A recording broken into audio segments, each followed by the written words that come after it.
Hello guys, welcome to Pakistani real reaction. तो कैसे हैं आप सब? उम्मीद है आप सब बढ़िया होंगे, मजे में होंगे, खुश होंगे, आबाद होंगे। मेरा नाम है मुदस्सिर। मैं हूं बशर। तो गाइस, जब मतलब भारत जैसा फ्रांस जैसा दोस्त हो तो मैं कहता हूं और क्या चाहिए। सही बात है, सही बात है। भारत की वीटो के लिए चीन से भिड़ गया फ्रांस। भारत की वीटो की परमानेंट सीट पर दिया बड़ा ऐलान। मतलब भारत के लिए चीन से भिड़ गया फ्रांस से, जो है फ्रांस भारत का दोस्त, वो चीन से भिड़ चुका है भारत के लिए। और भारत को परमानेंट सीट दिलवाने के लिए वो भी बहुत ज्यादा कोशिश कर रहा है। और उसने कोई बहुत बड़ा बयान भी दिया भाई। मतलब भारत को वो हमेशा से सपोर्ट में है भारत के, और अभी और देशों से भी लड़ रहा है कि भाई भारत को मिलना चाहिए। और हम भी जिस तरह शुरू से कह रहे हैं, इस टाइम भारत से ज्यादा कोई हकदार नहीं है परमानेंट सीट का, वीटो पावर। तो बिना किसी देरी के देखेंगे, ओरिजिनल वीडियो का लिंक मिल जाएगा आप लोगों को डिस्क्रिप्शन में। तो जल्दी से देखते हैं, भारत तक का वीडियो है तो काउंट करते हैं 3, 2, 1 एंड स्टार्ट।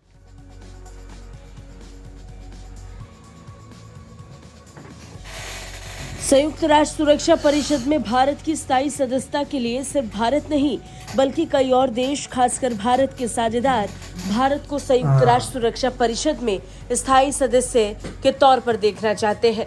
यही कारण है कि कई देश इसका समर्थन करते हैं। संयुक्त राष्ट्र के स्थायी सदस्य रूस, फ्रांस, अमेरिका और ब्रिटेन तक इसका समर्थन करते हैं। एक केवल चीन है जो इसमें हर बार बाधा बना हुआ है। लेकिन चीन की इस बाधा को इस बार बाकी देश जबरदस्त चुनौती दे रहे हैं। बार बार बाकी देश इस बात को दोहराते आए हैं कि भारत को संयुक्त राष्ट्र सुरक्षा परिषद का स्थायी सदस्य होना चाहिए।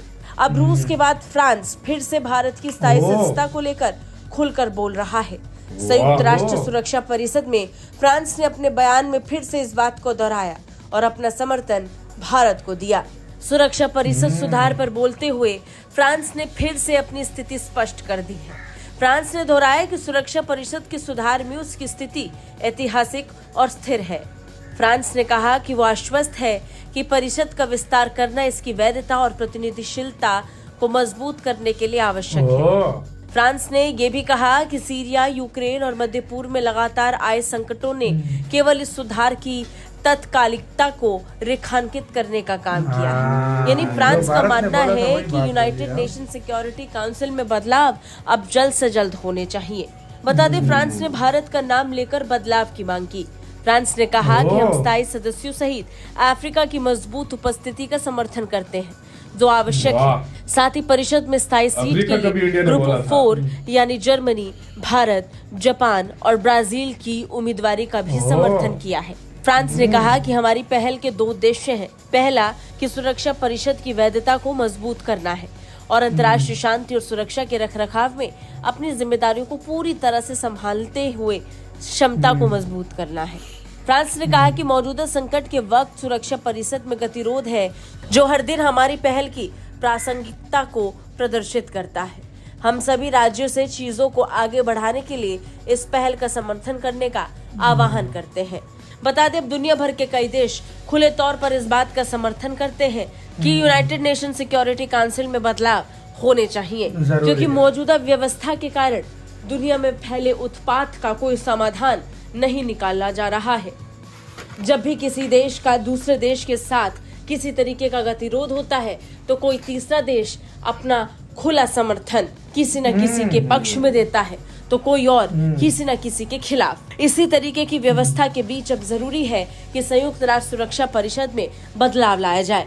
वीटो की ताकत का दुरुपयोग सिक्योरिटी काउंसिल के लिए इस समय सबसे बड़ी मुसीबत बन चुका है। बार बार कई देश सिक्योरिटी काउंसिल में वीटो की ताकत का इस्तेमाल करके इस ताकत का दुरुपयोग करते हैं और इसी बात की चिंता अब दुनिया भर के कई देशों को है, जिसे फिर से दोहराया जा रहा है।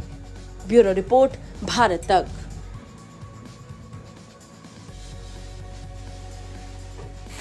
इसी के साथ वीडियो खत्म।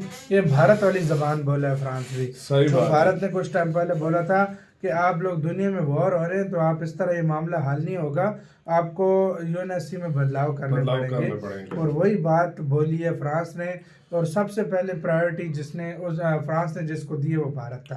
अच्छा। भारत का नाम लेकर बोला है कि भारत को इस चीज को ये चीज मिलनी चाहिए। सही बात है। तो मतलब ये भी चीज देखी जाए, और चीन को भी शर्म आनी चाहिए कि भाई अभी इनको बढ़ाना चाहिए, ना कि भाई वही 5 अभी 1970 जो 70-75 साल से हैं, वही मतलब वही लोग अभी भी बने हुए हैं। तो ये इस तरह फिर दुनिया नहीं चलती भाई। हाँ भाई। अच्छा, मैं तुम्हें एक बात बताऊं, पहले मैं ये समझता था ना, मैं सच आपको बता रहा हूँ, पहले मैं ये समझता था कि यार रशिया खड़ा होगा इंडिया के साथ, बहुत भी करेगा। मैं फ्रांस का नहीं समझता था, सीधी बात फ्रांस मतलब हमने पता था ये, सीधी बात मतलब फ्रांस जो है भारत के लिए राजी हुआ है कि जब भी मतलब वोटिंग हुई तो भारत के हक में फ्रांस भी रेडी है। और मैं एक और बात आपको बताऊं, अमेरिका भी रेडी है। और भाई फ्रांस भारत के लिए कैंपेन चला रहा है। हाँ, अमेरिका भी रेडी है। अमेरिका का थोड़ा बहुत शक होता है, मुझे सिर्फ शक होता है ब्रिटेन पे और उस पे क्या कहते हैं, चीन तो पक्का अगेंस्ट चाइना पे। लेकिन ब्रिटेन के इसलिए अभी कह रहे हैं ना, क्योंकि उधर जो उधर का पीएम है ना, वो अभी इंडियन है भाई। वो इस तरह कुछ नहीं होता। इंडियन बेशक हो, लेकिन वो ये नहीं कि इंडियन है तो वो इंडिया को सपोर्ट करेगा, इस तरह कभी भी नहीं करेगा वो। लेकिन ब्रिटेन और अमेरिका पे शक बहुत होता है भाई, सच बात बोल रहा हूँ। वो मतलब वो उनका कंफर्म नहीं हम कर सकते कि वो भाई यार देखो वक्त की जरूरत है, इसमें कोई शक नहीं है यार। लेकिन जिस तरह फ्रांस खुल के आया भारत के लिए, एक काबिले तारीफ चीज है भाई। इसकी तारीफ बहुत बड़ी बात है ये। मैं कहता हूँ जिगरा चाहिए होता है इस चीज के लिए, करने के लिए। ये बहुत बड़ी बात है। फ्रांस ने जो किया है वाकई बहुत बड़ा। फ्रांस का मैक्रोन भी आ रहा है, मतलब कल या परसों पहुंच जाएगा। कल परसों वो मतलब 26 को वो है ना परेड भाई। तो कल तक आज या कल आ जाएंगे। आज 24, आज या कल आ जाएंगे। 24 तो आज कल ही आएंगे, परसों तो अब नहीं आएंगे, कल या आज जल्दी आ जाए, क्योंकि उन्होंने डील्स भी करनी है काफी सारी, आज या कल आएगा।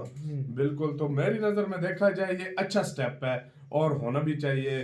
पिछले साल तो भाई परेड पे इजिप्ट वाले आए थे ना, इजिप्ट के सदर आए थे, वो प्रेसिडेंट। तो इस बार फ्रांस के आ रहे हैं, तो भारत यार मतलब डीले भी होंगी, राफेल मरीन की भी डील होगी और ऊपर से और भी डीले होंगी। भारत से शायद वो कुछ ले, वो राफेल जो मरीन के लिए जो नेवी के लिए ले रहा है ना राफेल, उसकी डील होनी है। और वो सबसे बड़ी डील होने वाली है मुझे जितना लगता है। मुझे भारत को इस टाइम जरूरत है मरीन के लिए, क्योंकि भारत के एयरक्राफ्ट कैरियर के लिए बहुत ज्यादा अशद जरूरत है, तो भारत ने लेने हैं भाई वो। और कहने की बात ये है ना कि यार चाइना को अभी सुधरना होगा, क्योंकि वो बहुत ज्यादा जो है, अगर वो चाहता है भारत से रिलेशन अच्छे हो तो इस चीज में भारत का साथ उसको देना होगा। और दूसरी बात ये कि यार इससे पूरी दुनिया का फायदा है।